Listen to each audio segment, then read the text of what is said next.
Have you ever wondered why period cramps happen, or why we know so little about them? Or maybe you felt like you couldn't talk about periods, but weren't sure why? In this episode, I'm joined by Kate Downey, the creator of the podcast Cramped, who dives deep into the science, the silence, and the stigma surrounding period pain. She shares what she's learned, what shocked her, and why this conversation matters. You won't want to miss this, so stick around. Welcome to Endo Battery, where I share my journey with endometriosis and chronic illness while learning and growing along the way. This podcast is not a substitute for medical advice, but a supportive space to provide community and valuable information so you never have to face this journey alone. We embrace a range of perspectives that may not always align with our own, believing that open dialogue helps us grow and gain new tools. Join me as I share stories of strength, resilience, and hope, from personal experiences to expert insights. I'm your host, Alana, and this is Endo Battery, charging our lives when endometriosis drains us. Welcome back to Endo Battery. Grab your cup of coffee or your cup of tea and join me at the table. Today, I am joined by my guest, Kate Downey, who is a storyteller, podcast powerhouse, and the creative mind behind Cramped, a podcast investigating why period pain is so misunderstood and mistreated. She has produced hit shows for Wondery, built live podcast events with names like Malcolm Goodwell, and co-founded Caveat NYC, where she made science and history hilarious and human. Kate has a knack for making boring things fascinating, and today she's here to talk about how she combined her skill set and her story with the curiosity surrounding periods. Please help me in welcoming Kate Helen Downey to the table. Thank you, Kate, so much for joining me today on this podcast. It is such an honor to have you sit down with me and go over all the things that you're doing. Thank you so much. Thank you so much for having me. I'm so excited to be here. Of course. Now, this is something that I'm excited to talk about because you have a podcast, which I think is phenomenal. It's called Cramped.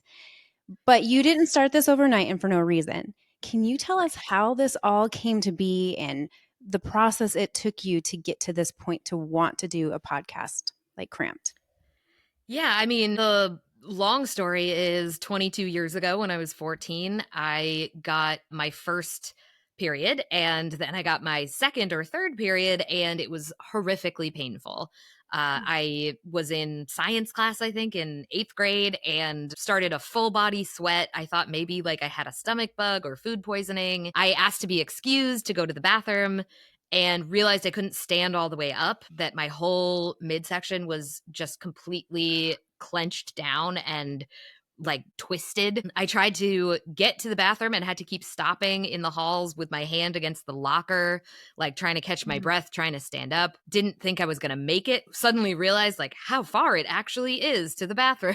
Wow. Started thinking like, am I going to throw up in the middle of the hallway? Like, this is horrible. So after I went to the bathroom and threw up, I went to the nurse's office and I was convinced I was having like that my appendix had burst, because I couldn't imagine what else could possibly hurt this much. Like, I was a pretty healthy Right. kid. You know, this was me at Yeah. 14. I had never experienced pain like this before. And so in my fantasy, as I'm, dragging myself down the school halls, I'm like, this is what a medical emergency is. Like, this is what they talk about. This is what they describe. This is what you see on TV. I'm going to get to the nurse's office. She's going to immediately see like how bad it is. She's going to call an ambulance. They're going to take me to the hospital and do emergency surgery. And then I'm going to wake up and a doctor is going to explain to me like what crazy thing went wrong inside of my body to cause this much pain. I was like, I just have to get to the nurse's office. I just have to get to the nurse's office. And when I got there, she asked me if she asked me what was wrong. I was like, oh, I've thrown up a couple of times. It hurts so much, was describing what was going on, was still sweating, full body sweat, couldn't stand up straight. She goes, oh, do you have your period? I was like, yeah, but kind of like, what does that have to do with anything? And she was like, oh, well, here's a hot water bottle. You can lie on the cot for a little while, but like, you do have to go back to class eventually. And I was like, hold on, there must be some misunderstanding. Like, are you like, no, call an ambulance. And so instead I lay on this cot with a hot water bottle and got up every 10 minutes to throw up in her bathroom until she finally called my mom and was like, yeah, I guess you're not going back to class. She called my parents. My mom came to get me. She was very concerned because my mom had never had these kinds of cramps before. Right. So she did what she could for me. After we got home, I kind of passed out from the pain. And when I woke up, the cramps were gone. My mom took me to the gynecologist like a week later. And the gynecologist explained to me that some women just have very bad cramps and it would probably get better when I had my first baby, which is something that is not super helpful to say to a Right. 14-year-old. Yeah, and that's like the last thing you wanna hear when you're 14. Right. And so the rest of my adult life, the rest of my menstruating life up until last year, I went to doctor after doctor. I switched insurances a lot in my 20s. I went to doctors in rural Maine. I went to doctors in Boston, where I went to college. I went to doctors in New York, where I lived for almost a decade. And I went to doctors in LA, where I moved about 5 years ago. And no doctor could give me, no gynecologist, nobody could give me an explanation of what was happening when my periods hurt that bad. When my cramps got Mhm. so bad that I was throwing up, I ended up in emergency rooms with doctors who tried to give me IV anti-nauseas that did not work. Even when Yep. I would explain to them, I have horrible cramps. This is what happens when my cramps get really bad. They did not believe me. I did my own research, brought my research to the doctors that I was seeing, said, hey, could it be endo? Could it be adenomyosis? Could it be PCOS? Could it be all these things?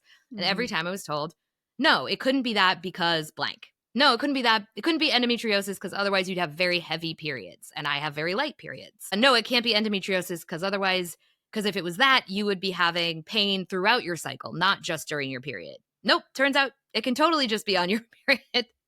Anyway, and so on and so forth. And so it meant that I got to the age of 36 with no diagnosis, no effective treatment. And I kind of got sick of it. I ended Right. up in the course of my weird meandering career, I became a podcast producer. And so I decided this is something I want to do a podcast about. Mhm. Uh, I want to find out for once and for all what is wrong with me, why I've been in unexplained and untreated pain for 22 years. That after talking to people about it, like as I got older, I realized is actually not uncommon. It's Right. very common to be having extreme debilitating pain during your period. And yet, why did every doctor look at me like I was some medical mystery? So that kind Right. of cognitive dissonance always interested me and always made me really want to like dig into that. Like, what could possibly be going on? Right. Plus, I wanted a diagnosis and treatment. Right. And so I got a grant from the Simons Foundation in New York City, and I was able to make 10 episodes of a series called Cramped, where I dug into all of my questions that seemed like really basic questions. And of course, once you Right. start digging into them, it turns out they're not so basic. Questions like, hey, why do cramps hurt? Like, what is Right. actually cramping? What is actually hurting? They seem really basic, seem like there'd be simple answers. There aren't. Questions like, why don't doctors know what I'm talking about when I bring them my symptoms? Seems like there should be an easy answer for that. Seems like it should be simple. It's not. It turns out there's a deep history. So that's really what I went into it trying to find out. That was about a year ago. I started working on it. Over the course of the year, I went to see some specialists, which were expensive, but I decided to invest in that finally. And I got diagnosed with endometriosis as part of my constellation of diagnoses. Which is interesting because I feel like as endometriosis is becoming more prevalent in Mhm. conversation, it still seems to be largely ignored in the medical system when it Yeah. comes to general GYN or family care. And again, this is much, much deeper than I think any of us really understood when we first started exploring this. But what's interesting about you is that you even mentioned, like, my periods aren't heavy, but I'm in so much pain. Hmm. But the curiosity stopped at that point, it sounds Yeah. like, and that's where your curiosity took you to where you are now with your podcast and what you're doing and discovering about periods and discovering about women's health and menstrual health and all of those things that we deal with day in and day out, but no one's talking about it. and then all the nuances to the period. Why are they painful? Why aren't we talking about these? Pain is one thing and discomfort's another. Yeah. How do we differentiate that?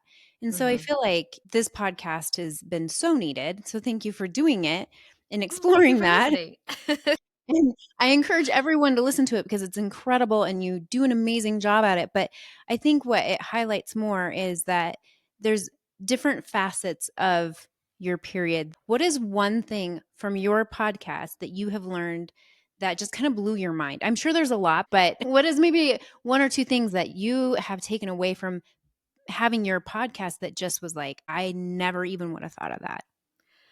Oh, yeah. Okay, so there's two things that come to mind immediately that for me just blew my mind right away. One was in trying to answer the question, what is actually hurting when I have cramps? Like what are the mechanics of this pain? And why do sometimes I get quote unquote regular cramps that are like unpleasant, Right. uncomfortable, but not debilitating? And then sometimes I get what I call death cramps, which are Mhm. excruciating, debilitating. They make me throw up, they make me pass out. And so, what is something different actually physically happening? Or is it just regular cramps like turned up to a 15? Right. I had this question. Doctors couldn't answer it for me. So I went to a lab in Evanston, Illinois called the GYRL lab, the Gynecological Research Lab, and they are specifically studying dysmenorrhea, which is the medical term for severe period pain. And they're doing things that I thought were like very basic research Right. questions that you would think at this point in 2025 had been answered in the 60s or 70s, Right. but they haven't. And so I think so what I learned is that the if you google, why do period cramps hurt, you're going to get an explanation that tells you about prostaglandins, which are messengers, kind of Right. like hormones that are released when your progesterone dips. Basically your progesterone dips, telling your body like, okay, time to have a period. That causes prostaglandins to get released. The prostaglandins bind with receptors in the muscle of the uterus and tell the uterus to squeeze or contract. Mm. That is what like squeezes the blood out of your uterus and the uterine lining. And when your muscle is squeezing, that can hurt. It can get Right. sore. It can also pull on the muscles in your back, your pelvic floor muscles. They kind of compensate for that squeezing. The prostaglandins also flood into your system. They don't just affect your uterus, they also affect other muscles in your pelvis, but they also affect things like your colon and your intestine, Mm. which is why you get period poops. Sure, amazing.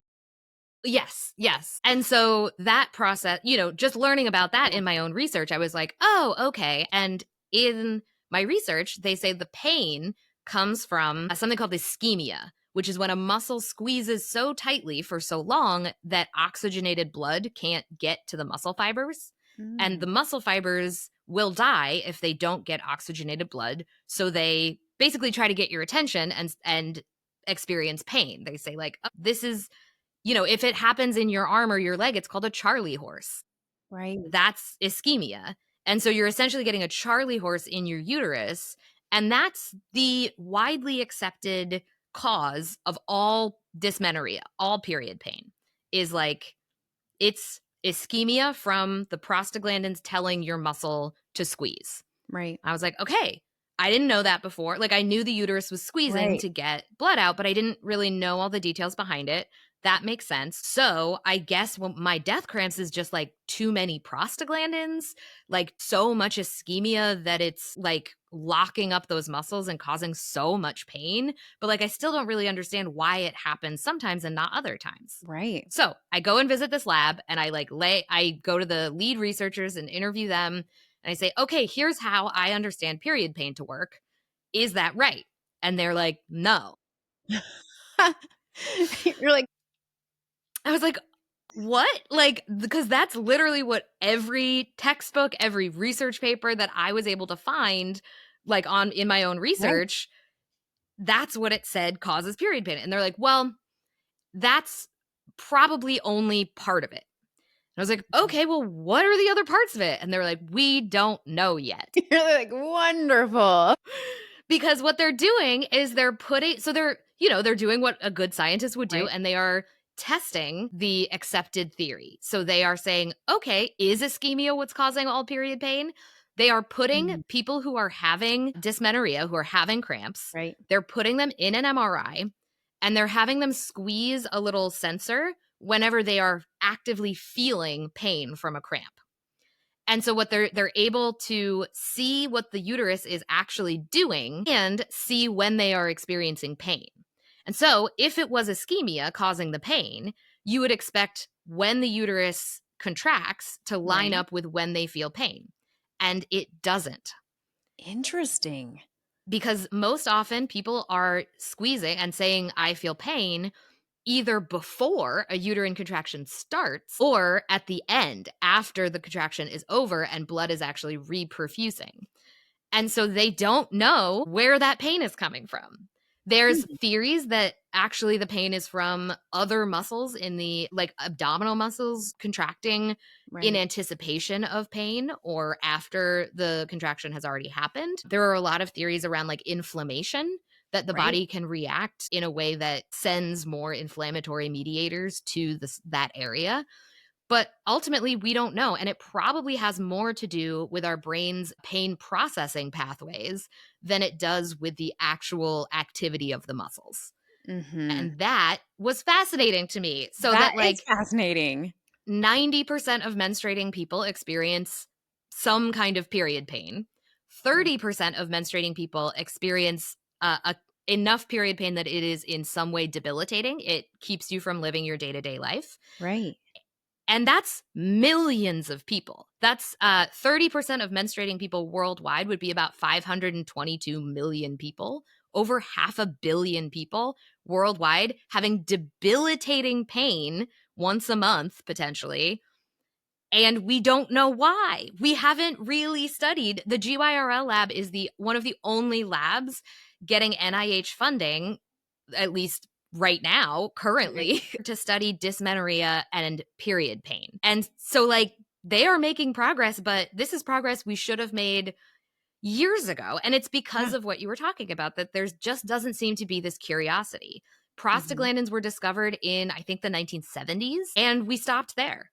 Yeah. Science said, like, great, we did it. We get it. That's what it is. No further questions. And that's where we stopped. And so I'm very, very grateful and excited that more research is being done and more progress is being made. And I'm also angry that there was not more curiosity or interest in like 500 million people's pain. Right. Well, and I Yeah. think, and have you experienced this in all of the work that you've done, that the lack of curiosity is more so in women's and reproductive or menstrual health? Like it's not, it's been such a taboo topic for so long, and people haven't talked about it. I mean, think about it. Like, when you were growing up, when you had your period, were you outwardly excited to talk about your period, or was it something that you didn't talk about and you didn't hear other people talk about unless you were in like your little friend group, Yeah. in middle Yeah. school? And then you would like, when did you have your period? Yeah, I had, like that. I don't know Yeah. why the period was so excited to get in the first place. Like Yeah. it's Well, a sign of womanhood. we're Yeah. also terrified to have anything happen to us that's not quote unquote normal. Yeah. And our experiences in anyone who gets a period, our experiences are so different. And it's normal to have a variety of experiences. Not Right. that it's normal to be in extreme pain, not that it's okay, Right. but like it is very, very hard to be, 12, 13, 14, 15, and be forced to reckon with this idea that like there is no normal for this experience. It's going to happen when it happens. You can't control it. Right. And all of your friends have different experiences Right. and different things they think are normal. And that's terrifying. And so we also are really given, and I grew up with a very progressive hippie mother who, and I say that with love and admiration, who was very open about reproductive stuff, periods. Like it was never a taboo Mhm. issue in our home. And I still got the message very clearly from the world I live in Yeah. that you do not talk about your period. The Yep. consequences of talking about your period are you are shunned, you are laughed at, you Right. are tittered about.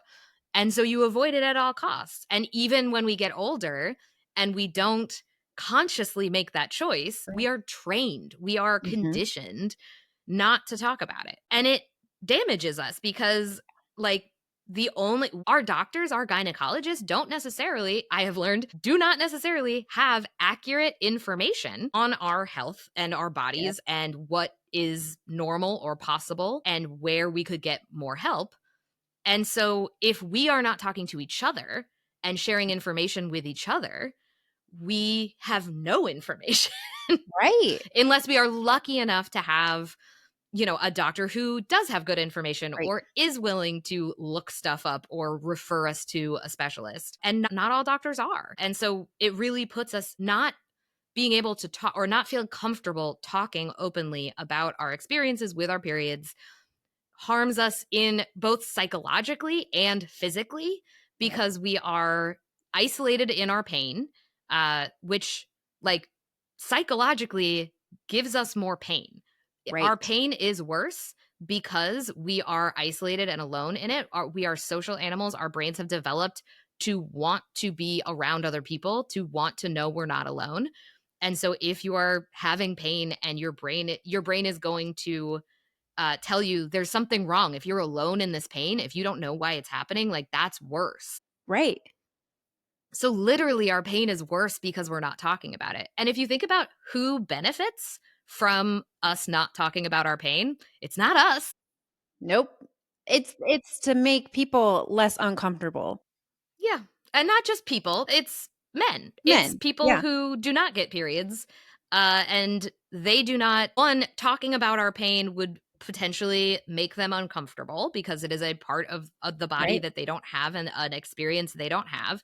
And two, being open about our suffering and our pain would force them to do something about it, even if that is just accepting that we can't that okay, I'm in pain. I can't show up to work today.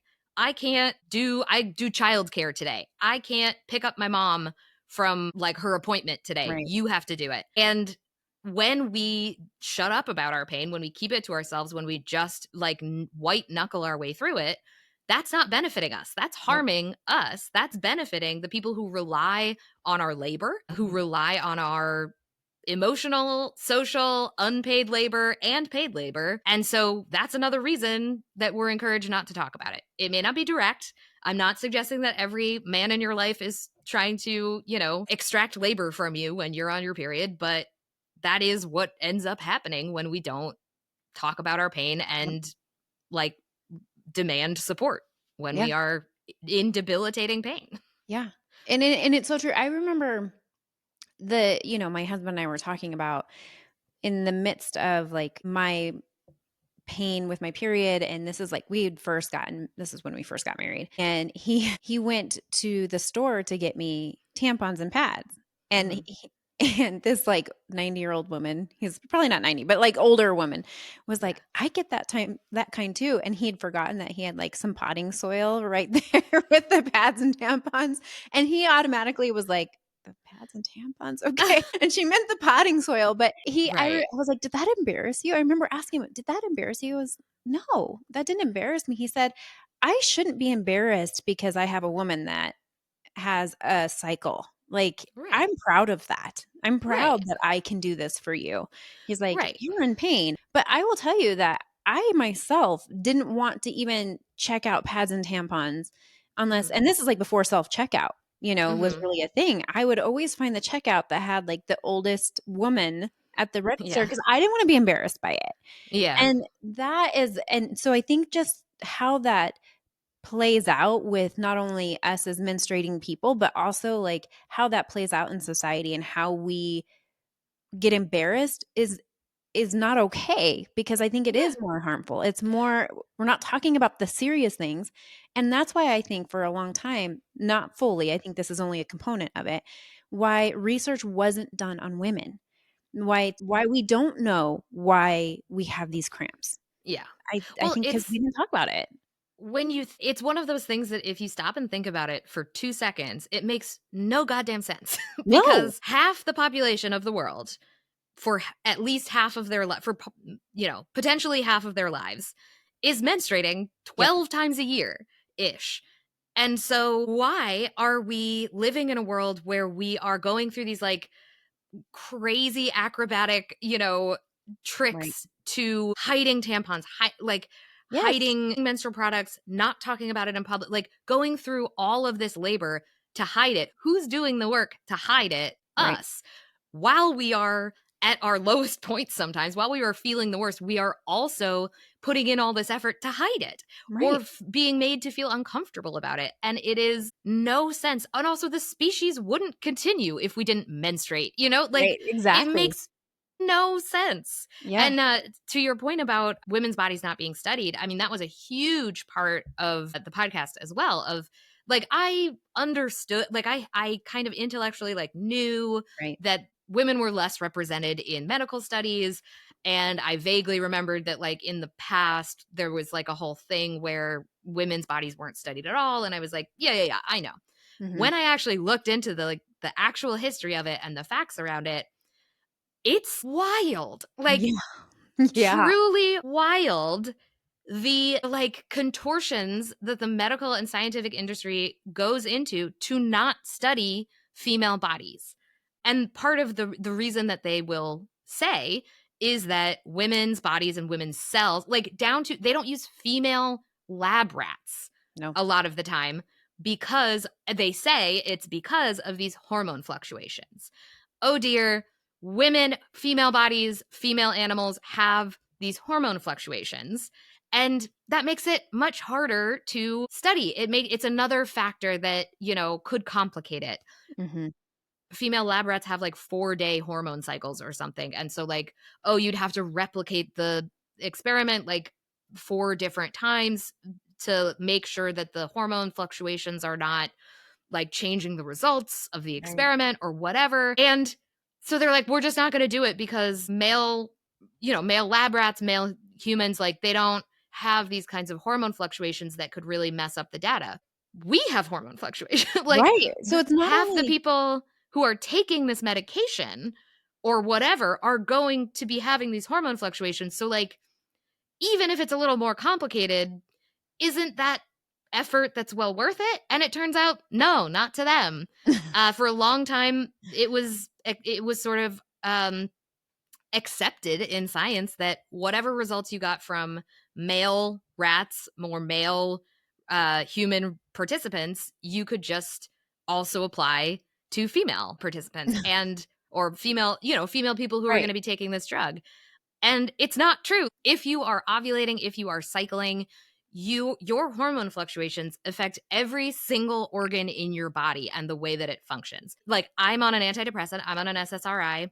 That SSRI is the same dose all month. Yet my hormone fluctuations mean that it is much more effective in my follicular phase than it is in my luteal phase, which is when I need it more. And Mhm. so just recently some pushes to change some of the dosage. And this is, by the way, this is true about cold medicine. This Yep. is true about so Everything. many different medications that if you take it in your follicular phase, it might work very differently for you than it will in your luteal phase Yep. because the vastly different levels of hormones affect your digestion, it affects your liver and your kidney function. It affects all these different organs, and yet that medication has not been tested on people at different stages in their hormone fluctuation. So they Right. don't know. It's also why women experience a much higher rate of adverse reaction to medication. And it doesn't seem to matter. Our quality of life and our experience and our level of pain does not really seem to matter enough to science and medicine to get them to change. And change is hard. I have an aunt who is a scientist, and she has explained to me like things that I didn't think of before, that Right. like just starting to include more women in clinical studies would make it much harder to compare results to studies done in the past with different Mhm. populations. It would mean that you would have to replicate it, which would double the budget for a lot of these Right, studies, which, especially in today's climate, would be really hard. But right, again, it's like, well, then what is the point if right. half the people taking this medication are going to be reacting to it differently? What's the point of not doing it this way? Well, and it's also like not only are we lacking the curiosity, we're also lazy in research. Like that's the Yes. bottom line too is you want to and I don't know this for 100% certainty, but I would guess that if you are given a certain amount of grant funding to do research, you need to get that research done within a specific period of time or you don't finish it. So Right. when you're making something more complex, when you're researching something more complex, you're going to need a bigger budget. And if you don't have that, you're just going to go the easiest route and hopefully the best route for that budget. Now, Right. I'm not saying that's exactly what happens, but I would have to assume there's some of that at play when it comes to researching women's health. Right. And, and one of the frustrating things about digging deep into this issue is that, we want to be mad at the doctors, right? We want Right. to be mad at the people who are not well informed and are not giving us the information that we need or giving us the treatment that we need. We want to be mad at the scientists who are choosing to do the work this way, who are choosing not to include more women participants in these studies.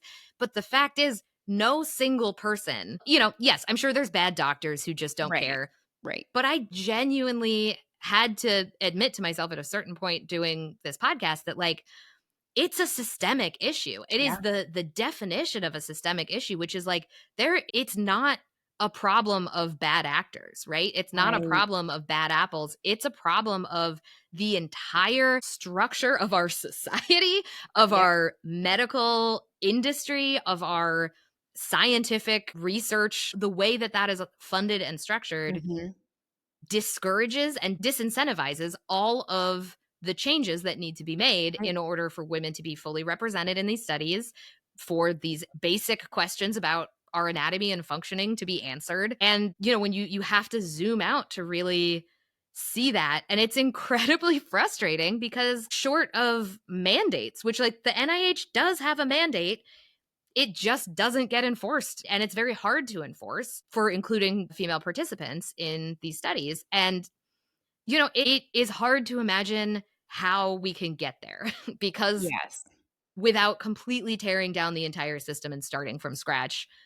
I mean, this administration is pretty well along into tearing down the entire system, but I don't necessarily trust that it will be rebuilt in a better way. Well, and we'll see. I think one of the things that I have become more aware of is that this isn't just a US issue. This is a Oh yeah. worldwide issue. And this is Yeah. something that, I feel like for me, I was completely oblivious to the people in the UK who are still struggling with this. And we're all dealing with a lot of the same issues because, Yeah. like it or not, we share a lot of the same research. And Oh so yeah. that's the big part of it. And if one country's done it, unless you're like really wanting to research it more, can they just don't.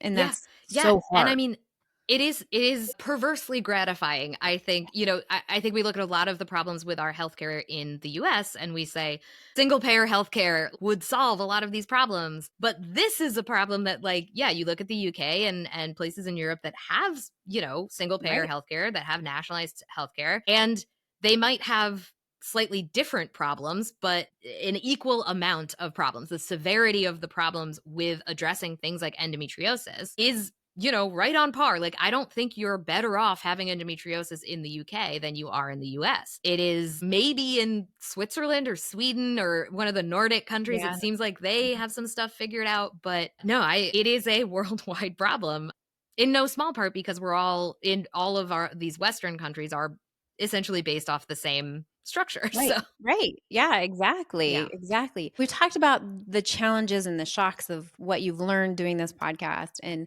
kind of sifting through not only figuring out what's best for you and your care, but also like, we got to talk about this more. What is one thing that you have taken away from doing the podcast, or maybe a couple things that encourage you about what not only you're doing, but the direction that we can go as people with menstrual cycles, people with endometriosis? What encourages you most? Okay, there I have so much to talk about. I'm so glad you asked this question because there's so much that feels hopeless and there's so much that feels like too big, too much to wrap our heads around or to do anything about. But there are so many good things happening at the same time. One, there are so many incredibly smart, incredibly driven people working on these problems. The people at the GYRL lab are working on this. If you go to cureperiodpain.org, they are always running studies that you can actually participate in. Some of them are just surveys you can fill out. And so I highly encourage, they're always looking for people to participate in these studies. So go see if you're eligible. Some of them are even paid. So go, go, go, go. Yes. There are people advocating at the highest levels of government for more research into endometriosis, more research Yep. into menstrual pain, into women's health, people who are like lifelong government people who Yeah. know how the system works. I don't even know how it works well enough to say like what their jobs are, but like they're not lobbyists. They're like doing this for Right. the Society for Women's Health Research is doing incredible work. So that is incredibly hopeful that like a few like people who know more than me and who are much Yeah. more qualified than me are like working on this is so, so good to know. A Society for Women's Health Research is also always looking for more people's stories. So if you go to their website, you can just write your story there and they can ask you permission to share it on their various channels or with congresspeople and senators. So that is a way that you can immediately just like help them help you. Another thing that gives me a lot of hope is that looking at like zoomed way out, looking at the history of women's health and how Mhm. we have been treated through history, the one thing that I see as a through line is the more access to information we have Yes. as individual people trying to get better healthcare, the better off we are. Right now, you know, if you look before the printing press was invented, it was really hard to get accurate Yeah. information about healthcare, the way your body worked, anything like that. You were reliant on potentially a village wise woman or a midwife, and that these systems of knowledge died out. And now at this point in our history, we have access to more information and more quickly than we ever have had in our entire existence as human beings. Obviously, it's a double edged sword because we also have Exactly. access to all the bad information, misinformation. Yep. But if we can be media literate, if we know good sources, if we know how to check and validate our sources, we can have access to all the Right. information out there, basically. Yeah. I read a lot of research papers, medical papers. Mhm. I don't understand all the words. I Google them.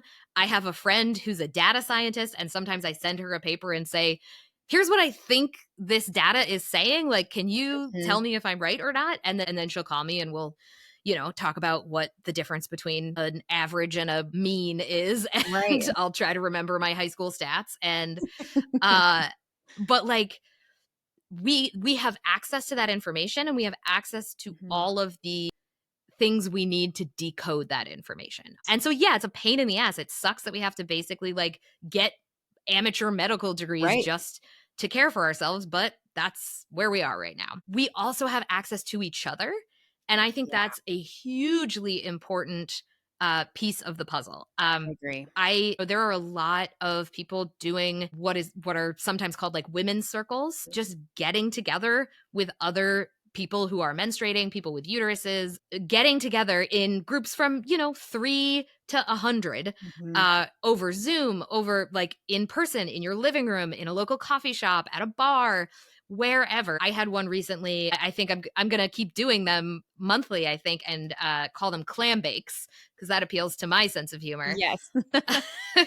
But just literally getting together with a group of people who are experiencing different things, going around and, you are going to, doing it this way, you are going to find other people who are experiencing things similarly to you. Mhm. I didn't know, I invited kind of a random group of people that I knew to my house. About 12 people showed up. I think I invited like 25, 12 showed up. We Wow. had some wine, we had some snacks. We went around and just like said what we're each Mm, dealing with. Some of these yeah. people are people I've been close with for years. I had no idea some of the stuff that they were dealing with. We ended up having a long conversation about IUDs and insertion. Oh, And that's a hot uh topic. oh yeah. That's a And hot some topic. people some people in the group had experienced an IUD insertion where they were given lidocaine, where they were, Mhm. given topical local anesthesia. And we, other people in the group were asking, where did you get that? How, like, Right. because I've tried to get that and they refuse it. And so we shared information about like which locations under which insurances cover like local anesthesia with IUD Yeah. insertion. And people went away with actual actionable, okay, next time I need an IUD, like I'm going to go to that place because it is important to me to have anesthesia. And so Right. like that that's an empowerment. That kind of Mhm. sharing of information so that we can get what we need, what we deserve in terms of Right. healthcare, and know that we are not alone in dealing with this. That Yeah. is incredibly important. Yeah. So those are things that give me a ton of hope. I have hope that there are more people taking their platform and talking about it and being open about it and being vulnerable. Yeah. I think sometimes it can be overlooked, what we do, it can be a very vulnerable thing to do because you're talking about your healthcare a lot of times, you're talking Yeah. about your challenges, and sometimes that's not always the easiest thing to do, but I have hope that more people are talking about their care. They're looking at it more. They're advocating and they're showing how to advocate better for themselves. And they're demanding more from a lot of people, everyone that has a hand in our care. And I think that is what's going to change the trajectory of healthcare in general, but women's Yeah. healthcare specifically. And so I have just an immense amount of hope given that women are tired of becoming second class citizens and they're speaking up and they're saying Yeah. this is not good enough for us anymore. Our lab Yeah. values shouldn't be based off of men's lab values. Our lab Yeah. values are our own. We're individual Mhm. humans. We do operate differently. And so Mhm. talking about it, bringing it to light and putting it out there in a place that leaves space for criticism can be really challenging. So thank you Oh for yeah. stepping into that space and taking even the funding that you did get to do something like this because this is so important and it's so impactful. So thank you for doing that and thank you for sitting at the table with me and talking about this because Of course, it's my this is how it pleasure. changes. Yes, and I will say there is a lot of good research out there that shows, I forget the exact number, but you only need about 3.5% of the population of a country to be actively protesting something, to be actively taking action for real change to happen. So 3.5%, of the country, that's a doable amount of people. And the more that we just talk to each other about this, the Yeah. closer we get to that 3.5%. And doing something, you don't have to go to a physical protest. Like you can write your congressperson about this. You Right. can share your story with the Society for Women's Health Research. You Right. can write an open letter on social media about Yeah. how dumb it is that this is the way our system works. Yes. Because I think the more, yeah, completely, the more open we are to this, the more we just talk one on one to each other, the more awareness there is. And we talk one on one to people in our lives who don't get periods, who Right. don't have uteruses, and like help them understand how dumb this system is that Yeah. half the people on this earth can't get adequate healthcare or accurate information Right. because of the way the system is set up. It's a big system, but like we made it up. We Right. can change it. Right. Absolutely. And if you don't feel empowered to say all the stats or say all the facts, point people to the right direction because sometimes that's Mhm. a really overwhelming thing for us to Oh yeah. do because we are so inundated within our own things that we're dealing with that sometimes it's hard for us to convey this accurately.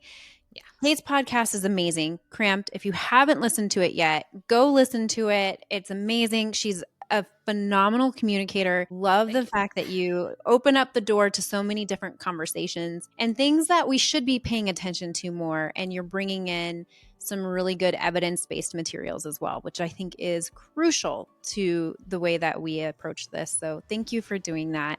And Thank I you. encourage you to go check out Cramped. And it's streaming everywhere, or where is it Yeah, streaming? anywhere you get your podcasts, and it's Cramped, Cramped. My name's Kate Helen Downey, so you can find me on Instagram at Kate Helen Downey or on TikTok at Kate is Cramped. Love it. I love it. Go follow her there. Kate, thank you again so much for sitting down with me. And this has Thank been so you. fun. So fun.